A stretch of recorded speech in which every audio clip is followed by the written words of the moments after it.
যখন কোনো মেয়ে বিয়ে করে নিজের স্বামীর সাথে নতুন বাড়িতে আসে, তখন সে নিজের সাথে শুধু জিনিসপত্র নিয়ে আসে না, বরং তার সাথে অনেক স্বপ্ন, আশা আর একটা নতুন জীবনে নিয়ে আসে।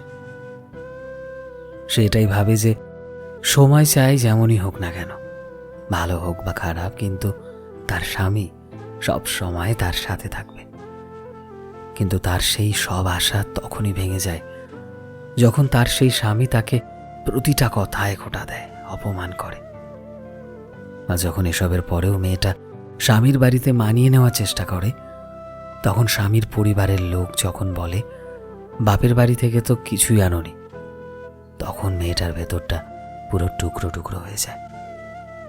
এটা যথেষ্ট নয় যে বাবা তার প্রাণের থেকে প্রিয় মেয়েটাকে তোমাদের দিল, তার বদলে তাকে কি কিছু দিতেই হবে?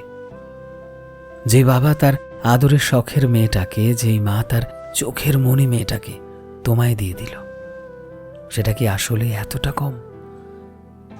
দুঃখ কি জানো তো, মানুষ কখনোই এটা বুঝতে পারে না ঠিক ততক্ষণ অবধি যতক্ষণ তাদের নিজেদের সন্তানের ওপর দিয়ে এই জিনিসগুলো ঘটে।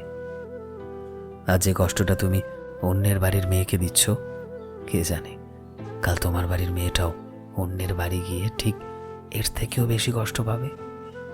মনে রেখো, সময়ের চাকা সবার দিকেই ঘোরে।